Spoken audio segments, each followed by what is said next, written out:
My name is Emma. I'm 30 years old, and I work as a financial advisor. That's where I met David, my now ex-husband. I remember that day like it was yesterday. He walked into my office with a stack of papers and a troubled look on his face. "Emma, right?" he said, offering a handshake. "I'm David Caldwell. I heard you're the best in sorting out financial messes." "That's what they say," I replied, smiling. "Let's see what we can do about yours." David was tall, with short brown hair and eyes that seemed to smile even when he didn't. As I sifted through his documents, we started talking. It wasn't just about numbers and taxes. We talked about our favorite movies, music, and even debated over the best pizza in town. He had this easy way about him that made hours feel like minutes. "You know, I never thought sorting my finances would be this enjoyable," David admitted as we wrapped up. "Guess I have a magic touch," I joked. David laughed. "Would you like to grab a coffee sometime? My treat, for making this not as painful as I expected." That coffee turned into dinner, and dinners turned into weekend getaways. We were inseparable. After 6 months, David proposed, and without a moment's hesitation, I said yes. It was a whirlwind romance, but it felt right. Our wedding was simple yet beautiful. Standing there, exchanging vows, I thought I had found my forever. David's mom, Barbara, was there too. She was a stern-looking woman, but seemed happy for us. "You better give me grandkids soon," she whispered to me with a half-smile. Life as a married couple was blissful at first. David worked in real estate, and I continued at my firm. We shared dinners, movie nights, and long walks. We were a team, or so I thought. However, things began to change when the topic of children came up more frequently. It started with occasional remarks from Barbara, but soon became her constant demand. She would call and ask if I was pregnant yet, and during visits she'd say, "A grandchild would make this family complete." David always laughed it off. "Mom, give us some time," he'd say, but the pressure was building. At first, I tried to be understanding. After all, she was just an excited grandmother-to-be.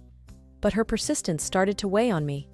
It was like our marriage wasn't enough without a child. "David, your mom needs to back off a bit," I said to him one evening.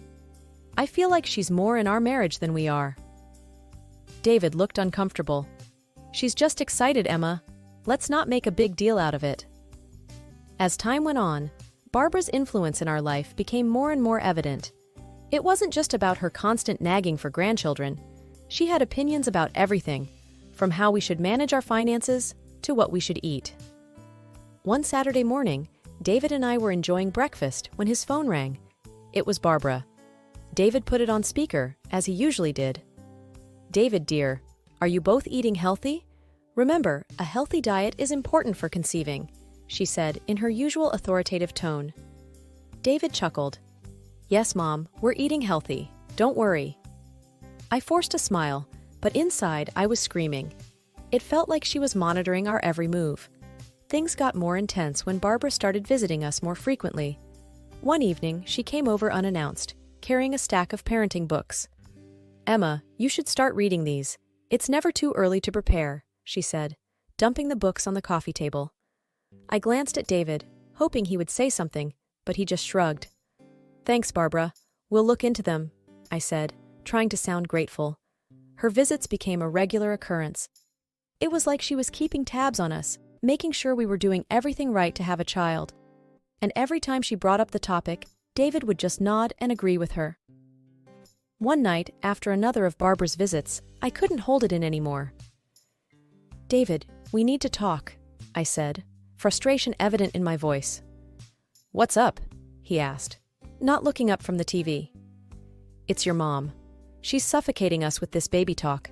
We barely have time to be a couple without her interference," I said. David finally looked at me. "She's just excited, Emma. She means well." "Excited or obsessed?" I countered. "It feels like she's the third person in our marriage." David sighed. "She's my mom. What do you want me to do? Tell her to stop caring?" "It's not about caring, David. It's about respecting our space, our decisions. Can't you see that?" David didn't respond. He just turned back to the TV, and that was the end of our conversation. But it wasn't the end of the issue. If anything, it only got worse. Barbara's visits became more frequent and her comments more intrusive. "You two should go on a vacation. Just relax. It'll help with conception," she suggested one day. "Maybe Emma should quit her job, reduce the stress," she said on another occasion. It felt like she was dictating our life, and David was letting her. I started feeling like a stranger in my own marriage. The love and understanding that had once bonded David and me seemed to be slipping away, lost in the shadow of Barbara's overbearing presence. The constant pressure about having a baby started to take its toll on both of us. David and I were arguing more often, and the romance that once filled our home seemed to have evaporated. Still, amidst all this, I held on to the hope that things would get better, that we'd find our way back to each other. But then came the day that changed everything. David came home late one evening, looking more downcast than usual. I was in the kitchen, trying to fix us a quick dinner. "David, is everything okay?" I asked, concerned.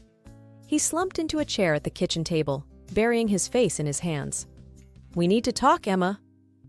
That tone in his voice sent a chill down my spine. I sat across from him, my heart pounding.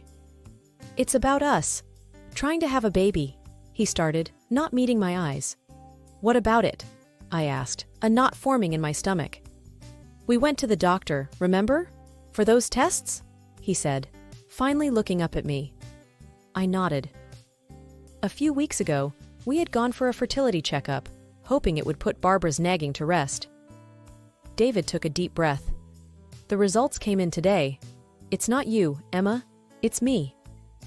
I felt a mix of emotions: relief, sadness, and confusion. "What do you mean?" "The doctor said I have a low sperm count. It's unlikely that I can father a child," he said, his voice breaking.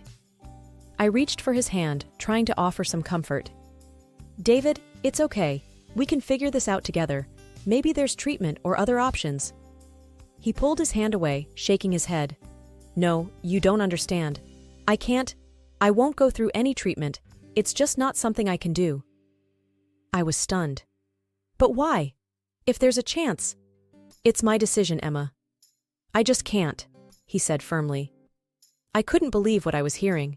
The man I loved, who always seemed so strong and confident, was giving up without even trying. "David, please, don't let this come between us. We can work through it," I pleaded. He stood up, avoiding my gaze. "I need some time alone to think about all this." And just like that, he walked out of the kitchen, leaving me sitting there, trying to process it all. I couldn't understand why he wouldn't even consider treatment. Was his pride more important than our chance to have a family? The next few days were like walking on eggshells. David barely spoke to me, and when he did, it was short and cold. I felt a growing distance between us, a crack in the foundation of our marriage that seemed to be widening with each passing day. Then came the day that turned the crack into a gaping hole. David had been out late again. I was in bed, pretending to be asleep when he came in. He thought I was asleep and started talking to someone on the phone. "Yes, Mom, I got the results. It's not good." "No, I don't want treatment." "I know, but I can't." "Yes, I'll figure something out." Hearing him talk to his mom about something so personal, something he barely discussed with me, felt like a betrayal. It was clear that Barbara's shadow loomed larger over our marriage than I had ever realized. I lay there in the dark, tears streaming down my face, feeling utterly alone. Our marriage was crumbling, and I didn't know how to save it. Life at home had become unbearable. David and I were like strangers, living under the same roof. The love and warmth that once defined our relationship seemed like a distant memory. But just when I thought things couldn't get any worse, life threw me a curveball. I had been feeling under the weather for a few days. At first, I thought it was just stress, but then I missed my period. A part of me was scared to even entertain the thought, but I knew I had to find out. So, one morning, I bought a pregnancy test. Sitting in the bathroom, waiting for the result felt like the longest few minutes of my life. And then, there it was. A positive result. I was pregnant. For a moment, I was in disbelief. After all the talk about David's infertility, this felt like a miracle. A ray of hope in the midst of our crumbling marriage. But how would David react? I decided to tell him that evening. He came home late, as usual, and barely acknowledged me. I took a deep breath and approached him. "David, we need to talk," I said, my voice trembling. He looked up, his expression weary. "What is it now, Emma?" "I'm pregnant," I blurted out. For a moment there was silence. Then he laughed, a bitter, cynical laugh. "Pregnant? How? According to the doctors, I can't—" "I don't know, but the test is positive. We're going to have a baby," I said, tears welling up in my eyes. He stood up abruptly, anger flashing in his eyes. "This is some kind of joke, right? You're trying to trap me?" I was shocked. "Trap you? David, I'm telling you we're going to have a baby. Our baby." He paced the room, running his hands through his hair. "No, this can't be. You must have cheated. That's it, isn't it? You cheated on me." I felt like I had been slapped. "Cheated? How can you even say that? I've been nothing but faithful to you." He wasn't listening. He was too consumed by his own rage and disbelief. "Get out. I want you out of this house," he yelled. "David, please, let's talk about this. We can go to the doctor, get a confirmation," I pleaded. But it was like talking to a wall. He stormed out of the room, slamming the door behind him. That night, I slept in the guest room, my mind a whirlwind of emotions. The next day, David was gone before I woke up. His mother, Barbara, showed up instead. The look on her face was a mix of anger and disgust. "You should be ashamed of yourself, Emma. Trapping my son with another man's child," she spat. "I didn't cheat on David. This child is his," I defended myself. She laughed, a cold, mocking laugh. "Do you take me for a fool? My son can't have children. You're just a gold digger, trying to secure your future." I was stunned by her cruelty. "This is David's child. I've never been with anyone else." She moved closer, her voice venomous. "You have 1 week to pack your things and leave. And don't even think about asking for alimony or child support. You won't get a dime from us." The ultimatum from Barbara was the last straw. I knew I couldn't continue living in a house filled with resentment and accusations. It was time to take control of my life, for my sake and for the baby's. First things first, I filed for divorce. It wasn't an easy decision, but it was necessary. David and his mother tried to make it difficult. They wanted a piece of everything I had, claiming it was their right. But I had a strong case. Everything I owned, all my savings and property, were mine long before David entered my life. Their attempts to grab what wasn't theirs failed miserably. As for alimony, I didn't ask for a penny. I wanted no financial ties to David. No reason for him or his mother to interfere in my life again. I was determined to start anew, free from their toxicity. I found a modest apartment, not too fancy, but cozy enough to be a fresh start. Packing up my things from the house was bittersweet. Every photo, every piece of furniture had a memory attached to it, but I was ready to leave them behind. The day I moved out, David was conspicuously absent. Maybe he couldn't face me, or perhaps he just didn't care. Either way, it didn't matter. I left the keys on the counter and closed that chapter of my life. The first few nights in my new apartment were the hardest. The silence was overwhelming, and the reality of my situation often brought me to tears. But I found solace in the little life growing inside me. Talking to my unborn child became a nightly ritual, filling the emptiness with hope and love. Gradually, life in my new apartment started to feel less like a refuge and more like a home. I found comfort in my routine, and the bond with my unborn child grew stronger each day. One afternoon, as I was sorting through some old things, I found a photo of David and me from happier times. A pang of sadness hit me, but it was quickly replaced by a sense of relief. That chapter of my life was over. Then my phone rang. It was David. "Emma, I've received the divorce papers," he said, his voice emotionless. "I'm glad they reached you. Please take care of the formalities," I responded calmly. There was a pause before he added, "I won't bother you about the baby. You won't hear from me again." It was a cold goodbye, but it was closure. As I hung up, I realized that in my solitude, I had found an inner strength I never knew I had. I was ready to face the future, not as David's estranged wife, but as a strong, independent woman and a loving mother. It was a quiet evening, and I was sitting on the couch, browsing through a magazine while Jacob, my 4-year-old son, played with his toys on the floor. The peace was interrupted by a sudden knock on the door. Puzzled, I went to answer it, wondering who it could be at this hour. Standing there was a woman I barely recognized, but her eyes held a familiar sorrow. "Hi, Emma. It's been a long time," she said hesitantly. It took me a moment, but then I recognized her as Linda, a friend I had known through my ex-husband. "Linda, yes, it has been. What brings you here?" She shifted uncomfortably, looking past me at Jacob, who was now peeking around my legs. "I thought you should know. About David." David. Just hearing his name after all these years sent a chill down my spine. "What about him?"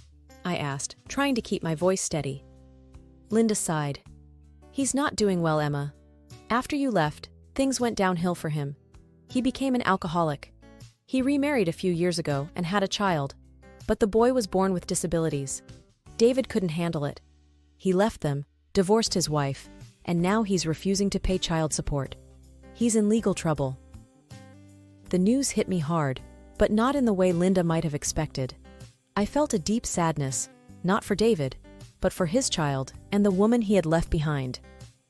"That's terrible," I said softly. Linda nodded. "I thought you should know. Given your past with him." I appreciated her concern, but knew I had to set boundaries. "Thank you for telling me, Linda, but that part of my life is over. David made his choices, and they have nothing to do with me or my son." Linda looked at Jacob, then back at me. "I understand, Emma. I just thought—" I smiled, albeit a little sadly. "I appreciate it, Linda, but my focus is on Jacob and our life now. What David does or doesn't do isn't my concern anymore." She nodded, seemingly understanding. "I hope you and Jacob are happy, Emma. You both deserve it." "Thank you, we are." I glanced at Jacob, who was now fully engrossed in his toys again. "And I intend to keep it that way." After Linda left, I closed the door and leaned against it for a moment, taking deep breaths.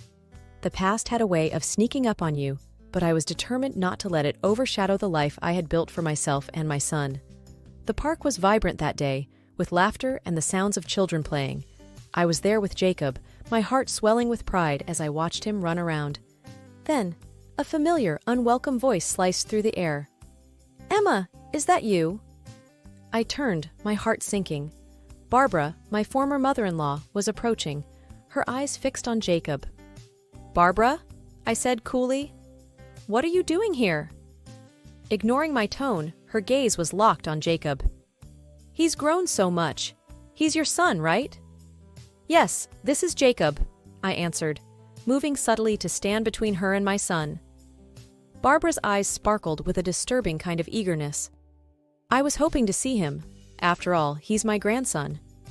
I felt a wave of anger. "And why would you want to see him?" "Well, you know, my other grandson." She trailed off, her face twisting. "He's not... well, he's sick. It's just not the same. I want to be part of a healthy grandchild's life." Her words struck me like a slap. The contempt in her voice for her own grandchild was appalling. "Barbara," I said, my voice steely, "you have no right to be part of Jacob's life. Not after everything that happened." "But Emma, that was all David's doing," she protested. I shook my head. "You supported him. You turned against me when I was carrying your grandchild. And now you speak with such disgust about your other grandson just because he's sick. That's unforgivable." Barbara's face reddened. "You can't keep me away from my grandson." "I can, and I will," I declared firmly. "Jacob doesn't need someone in his life who values people based on their health. He will not be part of your twisted view of family." She looked like she was about to argue, but I cut her off. "This conversation is over. Stay away from us, Barbara. Your presence is neither wanted nor welcomed." I took Jacob's hand and walked away, leaving Barbara standing alone, her face a mix of anger and disbelief. As we walked, Jacob looked up at me, his innocent eyes filled with questions. "Mommy, who was that lady?" "That was someone we used to know, sweetheart," I replied gently, "but she's not part of our lives anymore." Sitting on the porch, watching the sunset paint the sky with warm colors, I felt a sense of peace I hadn't known in years.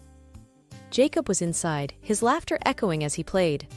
Life had settled into a calm rhythm, the storms of the past now distant memories. "Mom, look what I made." Jacob's voice pulled me back from my thoughts. He came running out, holding a drawing in his hands. It was a picture of the two of us, smiling under a big, bright sun. "It's beautiful, Jacob," I said, pulling him into a hug. "You're quite the artist." He beamed with pride. "I want to put it on the fridge." "Let's do that," I smiled, following him inside. As we walked, I thought about how far we'd come. There was a time when the weight of the past felt crushing, but now it seemed like a distant echo. Later that evening, after Jacob was asleep, I sat down with a cup of tea, reflecting on everything. The phone rang, disrupting the quiet. I hesitated but decided to answer it. "Hello?" It was my sister Anna. "Hey Emma, I just wanted to check in. How are you and Jacob doing?" "We're doing well, Anna. Jacob's growing up so fast," I replied, a smile in my voice. "I heard about your run-in with Barbara." "Are you okay?" she asked, concern lacing her words. I sighed. "Yeah, it was unexpected, but I'm okay. It's just a reminder of the past." "I know it's tough, but you've come so far, Emma. You're strong, and you've built a wonderful life for you and Jacob," she said encouragingly. Her words warmed my heart. "Thanks, Anna. It means a lot." We talked for a while longer, about small things, everyday life. It was comforting, this connection with my sister, a reminder of the support system I had. After hanging up, I went to the living room where Jacob's drawing was displayed on the fridge. Looking at it, I realized how much we had both grown. The pain and anger of the past had faded, leaving room for healing and new beginnings. I walked to Jacob's room, watching him sleep peacefully. Leaning down, I kissed his forehead gently. "Good night, my little artist," I whispered. Back on the porch, I gazed at the stars emerging in the night sky. The echoes of the past were fading, their hold on me loosening. In their place was hope, a quiet strength, and the unconditional love between a mother and her son.